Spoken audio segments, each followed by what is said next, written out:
Bulletin updates చూద్దాం. రాజ్యాంగం గురించి రాహుల్ గాంధీ మాట్లాడడం విడ్డూరంగా ఉందని కేంద్ర మంత్రి కిషన్ రెడ్డి అన్నారు. కాంగ్రెస్ ఎప్పుడూ రాజ్యాంగబద్ధంగా పాలించలేదని, చాలాసార్లు రాజ్యాంగాన్ని దుర్వినియోగం చేసిందని అన్నారు. అంబేద్కర్ జీవించి ఉన్నంతకాలం ఆయనను అవమానించిందని, ఆ పార్టీ కుటుంబ కేంద్రంగా పనిచేస్తుందని తెలిపారు. కుట్రలు చేసి జనతా పార్టీని కూల్చేసిందని, నెహ్రూ ఫ్యామిలీ మాత్రమే దేశాన్ని పాలించాలని భావిస్తుంటుందని విమర్శించారు.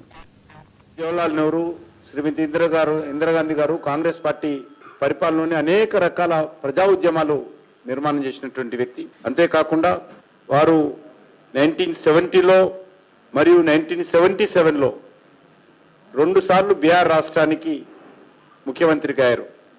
మరి మనకందరికీ తెలుసు, గత సంవత్సరము వారికి శతజయంతి ఉత్సవాలు మనమందరం నిర్వహించుకున్నాము.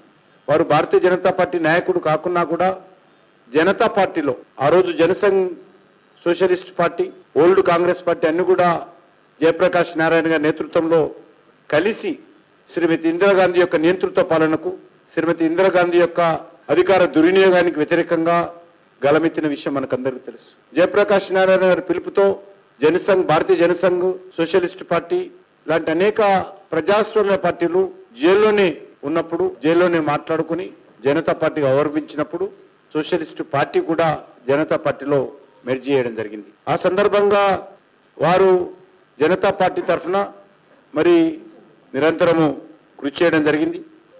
వారు 100 సంవత్సరాల సందర్భంగా మనకు తెలుసు, కాంగ్రెస్ పార్టీ ఏ రోజు కూడా కాంగ్రెస్ ఇతరులను, కాంగ్రెస్లోని నెహ్రూ కుటుంబేతరులను ఎప్పుడు కూడా గౌరవించదు, గుర్తించదు.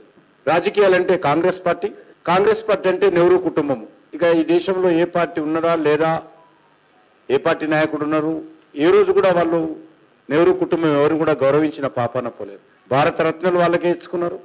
అన్ని రకాల గౌరవాలు వాళ్ళకు వాళ్ళే బతుకున్నప్పుడు, చనిపోయినప్పుడు ఇచ్చుకున్నటువంటి అత్యంత దుర్మార్గమైనటువంటి వ్యవహారం నడిపినటువంటి పార్టీ కాంగ్రెస్ పార్టీ. పండిత్ జవహర్లాల్ నెహ్రూ, శ్రీమతి ఇందిరాగాంధీ గారు కాంగ్రెస్ పార్టీ పరిపాలనలోని అనేక రకాల ప్రజా ఉద్యమాలు నిర్మాణం చేసినటువంటి వ్యక్తి. అంతేకాకుండా వారు 1970లో మరియు 1977లో 2 సార్లు బీహార్ రాష్ట్రానికి ముఖ్యమంత్రిగా అయ్యారు. మరి